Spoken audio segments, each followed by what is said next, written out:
are conversations around increasing diversity, the importance of that and the benefits of that, why is class diversity often left out?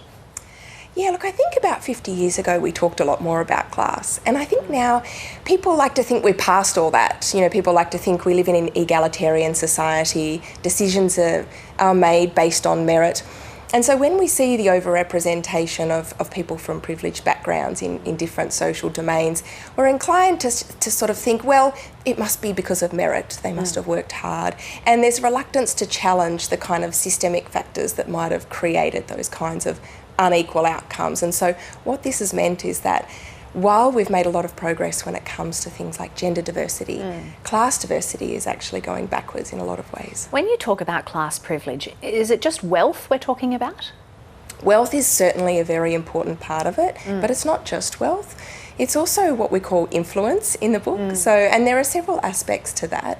Part of it is about social networks and connections to others of influence. And part of it is what a famous sociologist calls cultural capital, which is a sort of an ease and confidence of navigating pathways to success. And so it's a combination of wealth and influence that constitutes privilege. How much does the school system, particularly high school, help to set up that class divide and set it in stone, potentially for a lifetime? Yeah. We say in the book that the school system is absolutely foundational to the reproduction of privilege and the reproduction of the class divide, particularly elite private schools, so not all private schools, but those very expensive ones at the top that charge, say, $30,000 a year or more.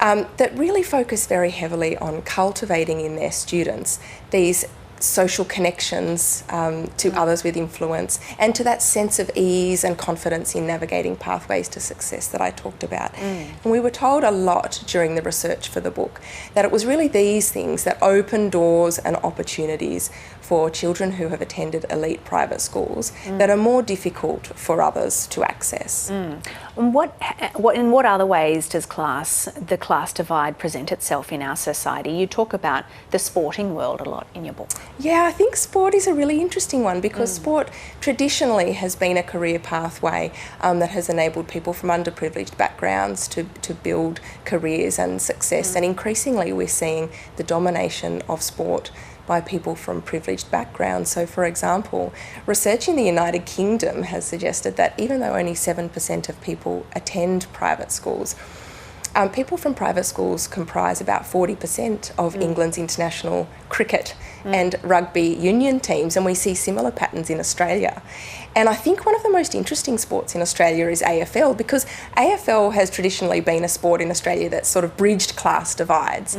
But what we're seeing is an increasing proportion of AFL draftees being from elite private schools. So, for example, a recent study in Western Australia found that 7 elite private schools out of 300 schools in WA make up about 30 to 40% of new AFL draftees. So we see this class divide in sport now more than before.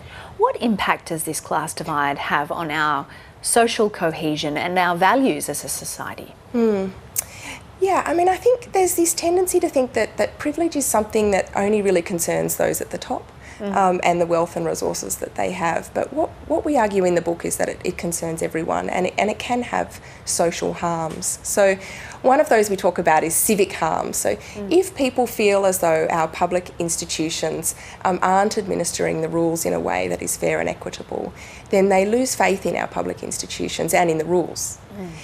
Another is what we call psychic harm, which is really the feelings of resentment we get when we feel as though some groups are being offered opportunities that others don't have access to. And we ran a national survey about a year after the long lockdowns in New South Wales and Victoria, and about 50% of people said they felt angry or resentful when wealthy people were offered opportunities to have the rules applied differently to them. How dug in is this class divide in our society in Australia, do you think? Do you see it changing anytime soon? We think it's very, very deeply embedded through all sorts of social institutions and interpersonal interactions, and it's very difficult to overcome, but we think there are opportunities to overcome it. We think a really good place to start is actually to start questioning class diversity across a whole range of social institutions. So, for example, how representative is our High Court bench of class diversity in Australia? How representative are the people who receive top honours in the Order of Australia of Australia's class diversity? And really starting to have some difficult conversations about what we want when it comes to class diversity across a whole range of social contexts and institutions.